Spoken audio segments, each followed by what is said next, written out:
And I don't think it's lost on a lot of people that this is going on right now. The president makes a statement.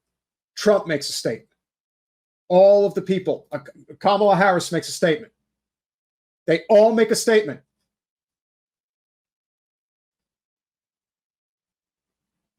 And of course, they're out for blood, and they want a lot of it.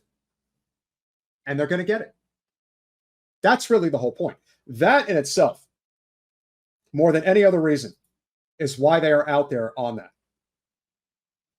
They are out there making statements, talking about this one person's death, not because they truly care, but because they want to prolong the genocide. Do they think they could get another 9 weeks out of it and run it through Election Day? They're going to try. They certainly think they will. But this is also something that's going to have the reverse effect politically. A PAC founded by Republicans is up with digital ads targeting Muslim and Arab communities in Michigan, touting VP Harris's support for Israel, a move in-state Dems denounce as a dirty trick. How's it a dirty trick when it's the truth? Vice President Harris has chosen a side, the right side, a female narrator says in the 30-second video the ad links to. Harris has made herself clear. She stands with Israel and the Jewish people. She has again and again. She understands. Could we please stop equating Israel and the Jewish people? That would really be nice.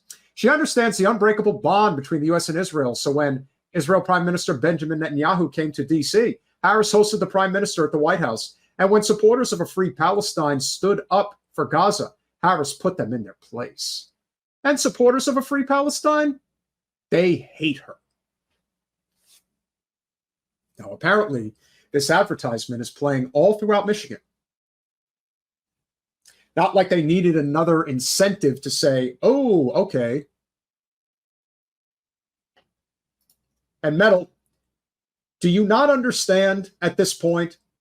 Do you still not get it? The hostages are collateral damage. They're all going to die. Just about. They're all going to die. They will all be executed. Some will be executed by Hamas. Some will be executed by the IDF. But they will die. Why?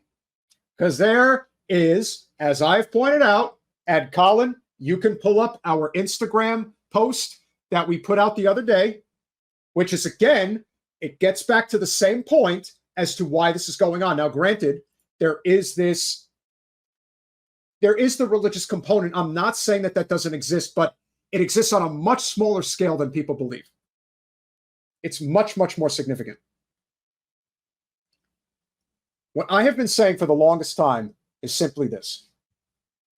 Every war, every conflict, every genocide that is ever inflicted is always done in the name of money and power. It has been true throughout history. It will never change. It is the same now as it ever will be. There is an excess of a minimum, could be more, a minimum of $500 billion worth of natural gas under Gaza's soil.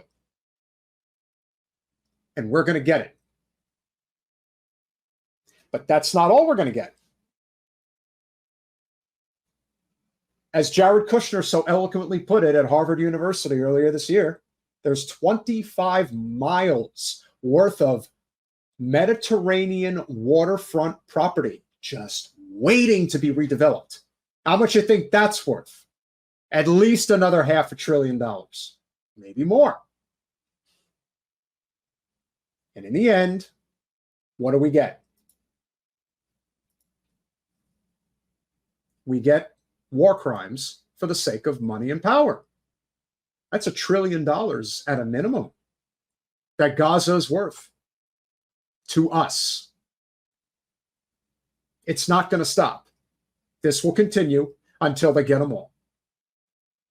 As much as I would like to tell you that I have some type of optimism that we could actually get somewhere and create some type of leverage, we're not creating any leverage because this is the truth. Right there. Gaza has gas that is worth roughly $524 billion, and that is why they have been ethnically cleansing my people, Palestinians, from our lands. If you guys are not following Generational Change on social media, it is at Generational Change on all of our social media channels, including Instagram, which is where this post is. We also have TikTok, Twitter, and Facebook.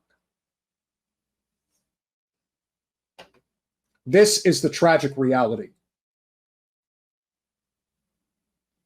So, a few weeks from now, when another hostage is murdered by Hamas, the same thing will happen again. The same messaging will go across social media, and the same demand for more innocent Palestinian blood will be spilled. And all the while, they're just preparing. That's all they're doing. They're just preparing for when it's all clear, get in there, extract the natural gas, and rebuild exactly what they want. I've always said the biggest issue that this country has with the Muslim population is because they do not bow to the almighty dollar every time, all the time, full stop. That's it. And if you've ever been to a mosque, you would know exactly what I mean. But that is what it is. And that is the reason. So it stands to reason, and I think this is a fair point that we can all agree on. The real issue with what AOC did in her Instagram rant, which we're going to play in a second,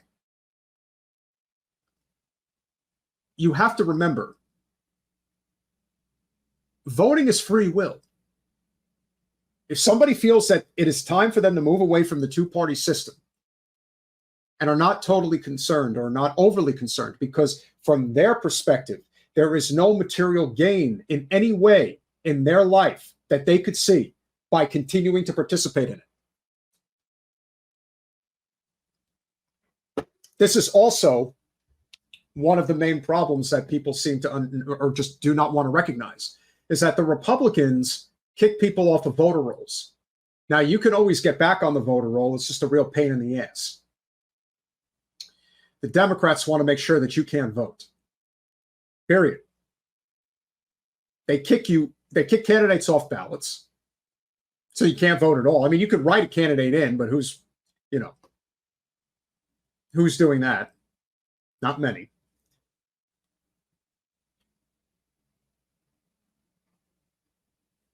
So what if Jill Stein runs every 4 years?